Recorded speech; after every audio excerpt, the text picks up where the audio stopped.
Players to watch, keys to the game. What does Kansas need to do to cover the spread and blow out Wagner like they're supposed to do?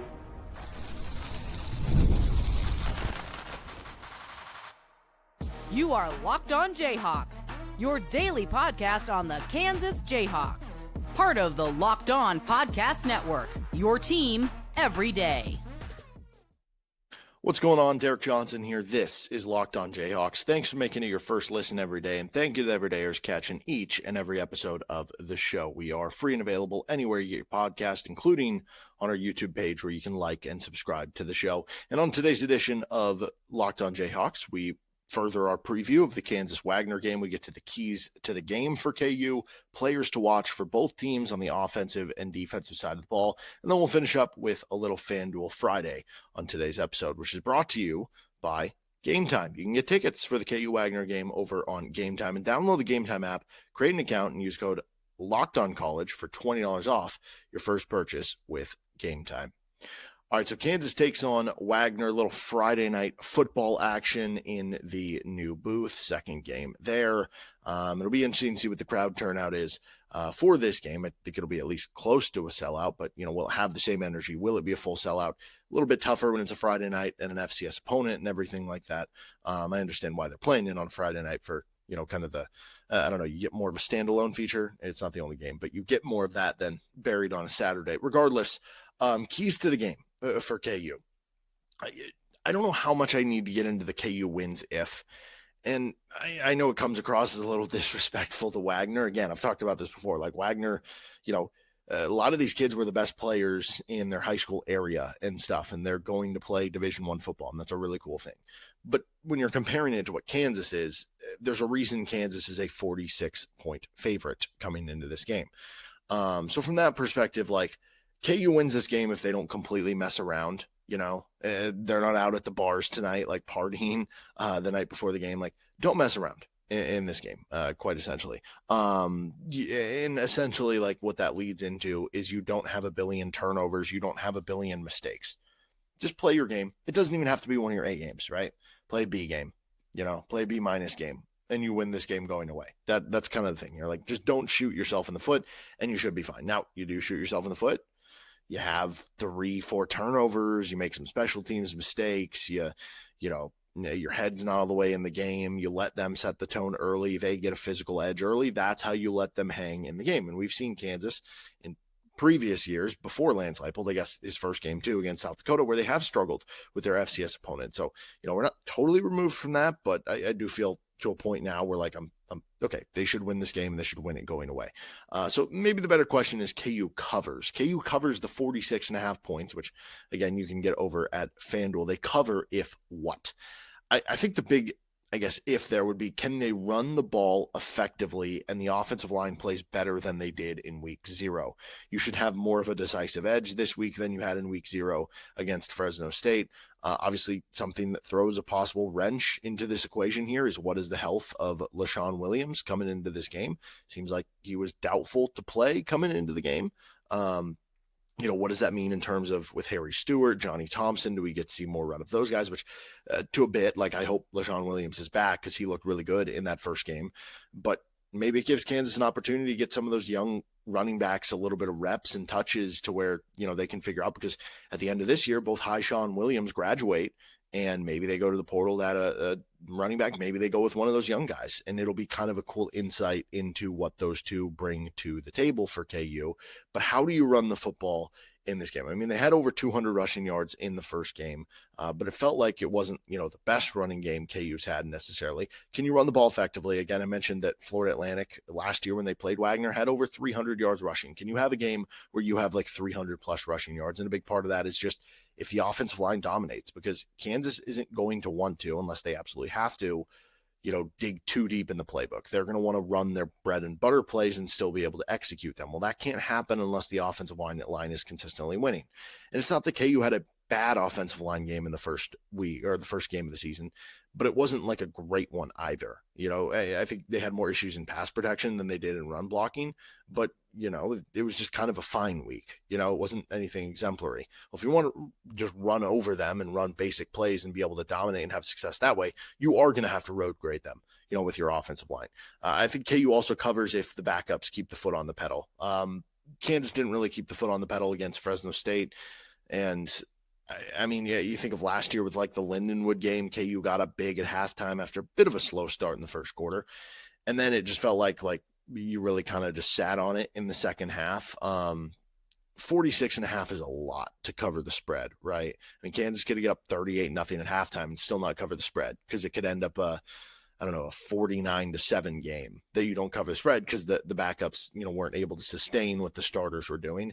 So anytime you're talking about covering a spread that big, like it is going to be in part to how good the backups are. Now, I will say it feels like the Kansas backups, the depth that Kansas has for the backups feels like it's more talented on this unit than any other team that Lance Leipold has had. Now, it's a lot of young players and inexperienced players, but the talent of those players coming up, working onto the two deep as backups is about as talented as KU's had in a long, long time.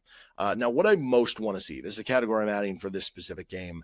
What I most want to see out of this game, I mean, the first one would be, yes, go out and dominate, take care of business, get up to a big lead, allow yourself to rest your starters, to rest your big players, to not have to dig too deep into the playbook, to save what you need to headed into that huge Missouri clash in Columbia the following week. That is, from a overall perspective, what I most want to see out of this. From kind of an individual player, and this would be, I guess that would be the lead up to this. Like Kansas is going to have to get up big to allow for the KU backups to play and to play big minutes. I want to see the backup quarterback battle. And specifically, what I most want to see is I want to see Isaiah Marshall ball out. And then, I want to see Cole Ballard ball out for that matter too. But it definitely feels like, and I've mentioned this before, Cole Ballard seems to have the edge on Isaiah Marshall in practices because I think Cole Ballard's the more consistent player.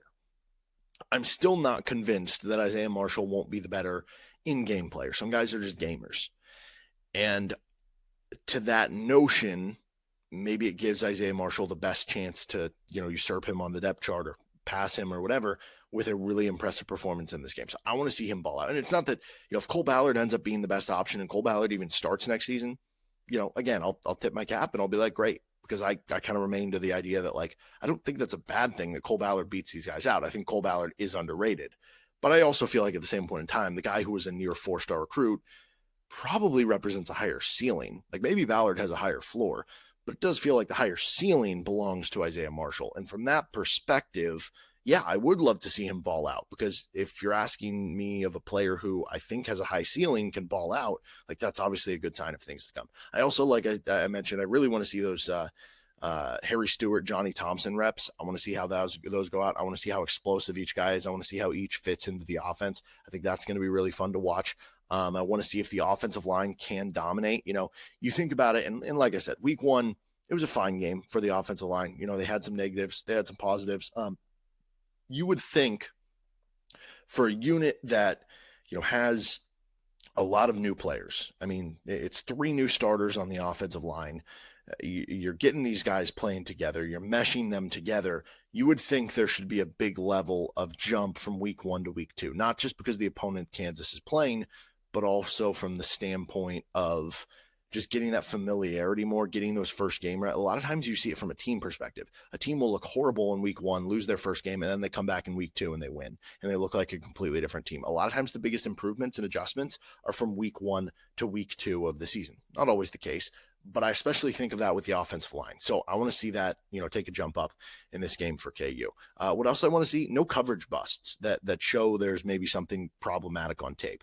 I think Kansas did a pretty good job of that. I mean, you've got some young DBs in the room. Obviously, you lose Kobe and Mello. But they did a good job of, not allowing, this guy got wide open on a deep ball. Now he's streaking down the field for a 70-yard touchdown. Avoid those to where, you're going into the Missouri game going, oh, crap, we have this issue that they're going to try to exploit on tape. So, just be solid and clean back there. And then the last one is it's not really something I want to see, but it also is something I want to see, is keep it vanilla. From an actual entertainment perspective, from watching the game, I don't want them to keep it vanilla. That's not as fun. But from a long-term health of the team, a long-term success of the team, or what's going to help you the following week and the future weeks after that, keeping it vanilla and being able to have success keeping it vanilla would be really impressive for KU, because one, it shows that you do have the ability to, lean on vanilla play, which can be really helpful to get you out of a bind in certain situations, that you have things you can rely on, but also it would allow you to, contain some of that stuff from being on tape for those future important games, including the Missouri game the following week. So it would make it a little more boring to watch, but I think it would be a good thing for the long term, the long run for KU. All right, let's continue on players to watch for both Kansas and Wagner next. This is Locked on Jayhawks. Today's episode of the show is brought to you by Game Time. College football's back, and I don't know how you couldn't be more excited. The tailgates, the rivalries, the energy in the stands, there's just nothing like it. But let's be real. Actually getting tickets can feel like more of a battle than the game itself sometimes. Endless queues, hidden fees, price jumps at checkout.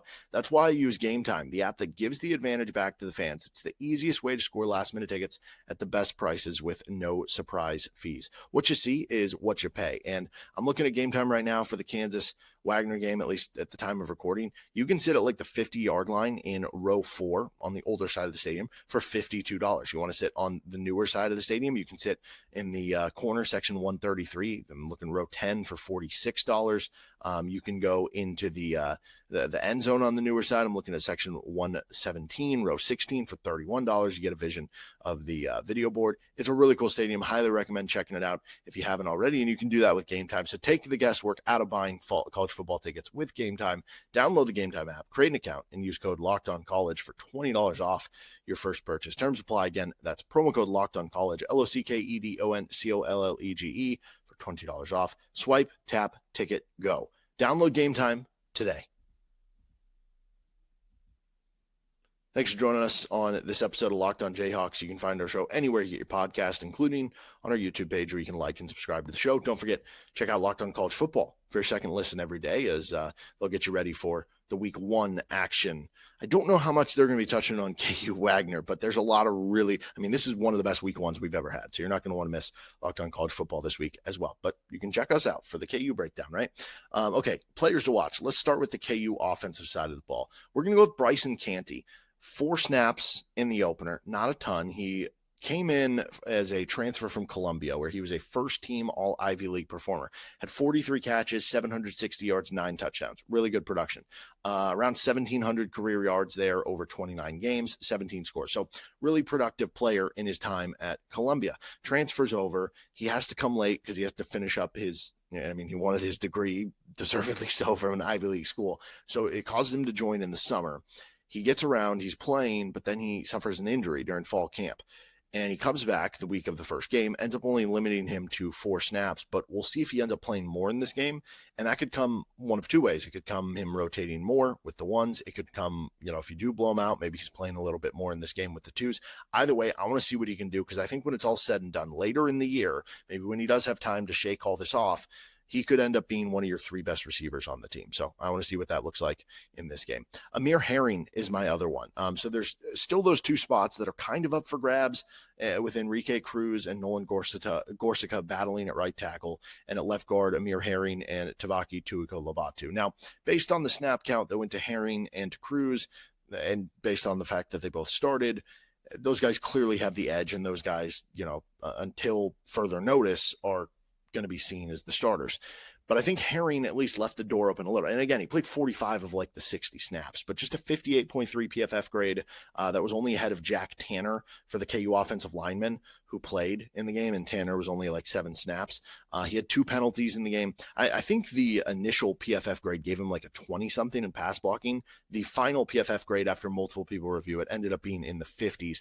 But still, he left, I think, the door open a little bit. Now, I do think this is a very talented guy. He's a former 4-star recruit who went to Michigan. It was his first start. He's still an underclassman, a younger player. I think it's going to get better the longer he goes. So I want to see what he can do in this game, right? Go be a road grader. Go improve from your first performance, where we're going, okay, lights going off for him, and it's trending in the right direction. Defensive side of the ball for KU, I want to see what Dean Miller can bring to the table. So Miller missed the first game with an injury, and it was mentioned earlier this week that Lance Leipold kind of said that he was trending in the right direction to play in the game, essentially, for paraphrasing there. But I do wonder, like, what is the snap count going to be? Is this something where you're going to try to not overdo it because you're like, why waste too many bullets on an FCS game when we got Missouri next week? At the same point in time, you want him to shake the rust off. He didn't play in the first game of the season, so he's not rusty for the Missouri game coming up. But he had 6 sacks, 9.5 TFLs last season. He was all Big 12 second team. KU got 19 pressures last week, even without him. What does adding him to the fold do for the pass rush, especially against a Wagner team that had a really bad pass blocking team a season ago? But what is the snap count limit? What does he add to the defense when he's out there, and can he just go out there and straight dominate right away? The other guy is John Kamara. So he played 19 snaps in the opener, the young redshirt freshman linebacker. It was his first game after he redshirted in 2024. He was a 3-star prospect as part of that really good class of 2024 that KU brought in, specifically part of the Desert Edge group of players that KU brought over. And he was somebody who was just a freak athlete. I mean, he's just about as unique of a player as you can. I mean, 6'4", 230-pound linebacker, realistically athletic. Like, he just shoots off the charts in these the athletic tests that like KU records. Like, I mean, he's athletic enough to play safety, linebacker, defensive end. You could use him all over. And so Kansas doesn't always get guys like that, right? Like, from an athletic standpoint. And so it's special to have a kid like this. He did play those 19 snaps in week 1. If he gets even more run, because he's the number 2 linebacker, but occasionally will rotate in with the 1s. And then if he's getting even more time with the 2s in a game like this where you are able to blow him out, I want to see how much, what can he provide? And could he be somebody that, is playing like starter level snaps later in the season if he continues to impress? But he did a little bit of everything in the opener. 9 snaps versus the run, 3 as a pass rusher, 7 in coverage. I want to see if they expand upon that, and if it's just a good opportunity to get some more reps in a game like this against Wagner, because he is this guy who's a freak athletically, but maybe still a little more raw from the football sense. And so all those reps are going to matter even more to developing him. From the Wagner point of view, for their offense, Tyree McDonald, 5'11", 185-pound receiver. He's from Missouri, 26 catches, 309 yards, 5 touchdowns last season. That was second on the team. Now, they didn't have a ton of passing yards, 2,100 passing yards. So that makes the 309 look a little bit more impressive. But he is the leading returning receiver, second on the team last year. Their top guy, graduated. He had 3 catches for 43 yards against FAU last year, so performed pretty well in their FBS game, and did a lot of his work over the short area of the field, so probably a lot of drags, slants, and deep balls as well. Now, he did have 3 drops. He had 5 penalties last year, so kind of keep an eye on that, but he's probably going to be their number 1 target coming into the game. And then their offensive lineman, Brady Anderson, he got named a captain. He's all conference preseason. He had a 98.2% pass rush win rate last year. That's great. He's logged snaps at every position except right guard over the course of his career. He's just kind of a solid player. He's experienced. He anchors things mentally as the center. Now, I will say he did have just a 25 pass block grade against Florida Atlantic a season ago, so we'll see if KU can take advantage of that in a similar way. On the defensive side of the ball for Wagner, defensive lineman Logan Barnes is a player to watch. 6'1", 280 pounds. He was all conference preseason, also named a team captain. 39 tackles, 8.5 TFLs, 4.5 sacks last season, 73 PFF grade. That came after he transferred in from Monmouth, so very productive player there. He had 17 pressures, a solid 7.5% win rate, and an 18% win rate in true pass rush sets. Those are both solid numbers, so he's definitely somebody to keep an eye on, and that could give a KU offensive line, as we talk about, can they have an even better game? He'll be somebody to really keep an eye on for that O-line. Then Jordan Johnson is their linebacker. He transferred in last year from Independence Community College, had 51 tackles, 7 TFLs, and 2 sacks. He had a 70 PFF grade, 82 in tackling, so really good tackling linebacker, 72 in pass rush, 78 in coverage. That's really good for a linebacker. So overall, probably one of the better linebackers in his conference. Now, that said, again, we talk about that FAU game, which was the FBS game, and that was his lowest rated Pro Football Focus game by a mile. 29 rated game on PFF. That was just one of his 2 below a 60 and the only one below a 40. So How well does his game translate against the better competition? We're going to find out in this one, but against the FCS competition, he's been really, really good. Now, as far as player matchups, I'm most keeping an eye on. It's the KU defensive tackles versus Brady Anderson. He's on the interior of that offensive line. The KU defensive tackle is a strength. We saw Keenan Caldwell play so well in that first game. How can they do against Anderson? And then on the other side, Emmanuel Henderson versus name the corner. Wagner has 3 defensive backs on the Phil Steele all preseason team in the NEC. They did lose their best corner though, but beyond just the the experience and whatever else, do we think that Wagner has anybody on their team nearly as fast as Emmanuel Henderson? I mean, I don't know to be sure, but like if I was guessing, probably say no, right? And then there's also the fact that like Cam Pickett is coming off the injury. Like, is he going to be limited at all? Is he going to play in this game? That could be even more targets for Emmanuel Henderson. Then if KU wants to be more vanilla, maybe that's more receiver screens for Henderson. And when you look at the corner perspective, that top corner that Wagner lost, he had an 82 coverage grade. He was awesome.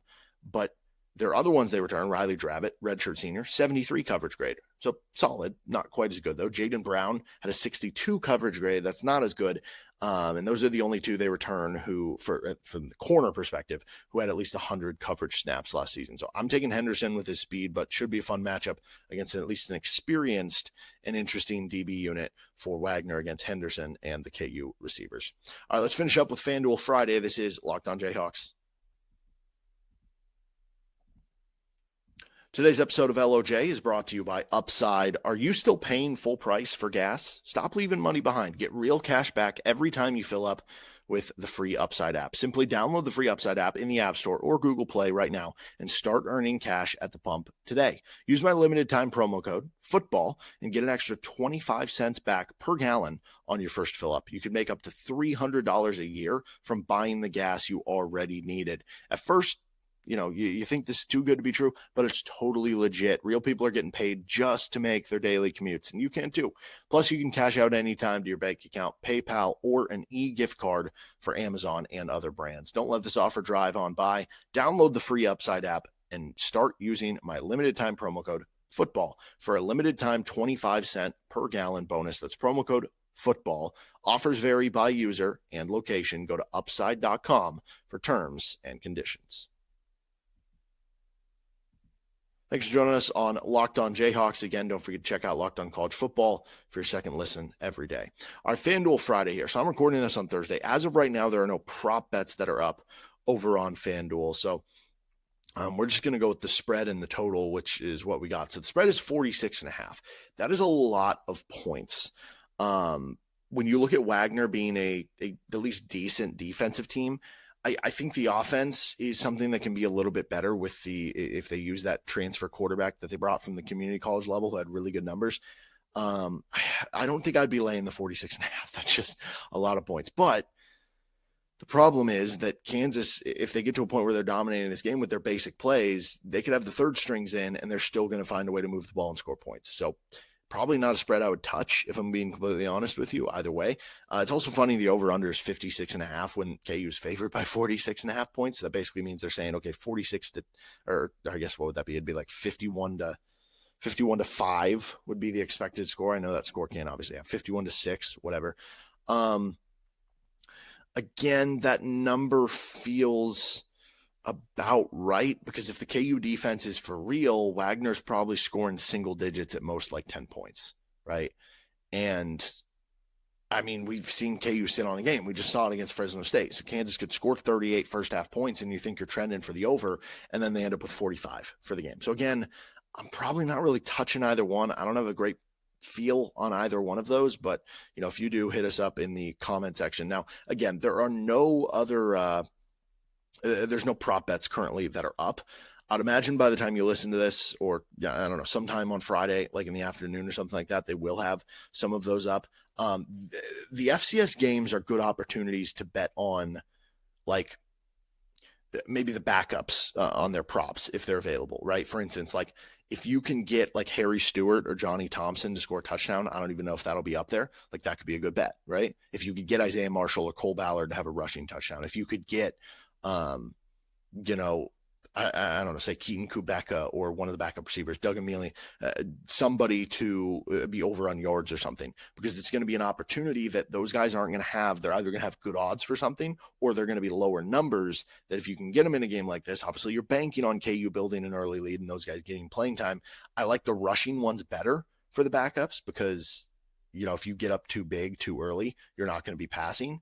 But if you can get some of those rushing totals for the other guys, so to speak, the non-Daniel Highshaws, the non-Jalen Daniels, that's where I think it's a little bit interesting. But we'll see what those lines are when they come out. As far as maybe favorite bet or so across the rest of the country with what's going on this weekend, I mean, there's a lot of really good college football games this weekend.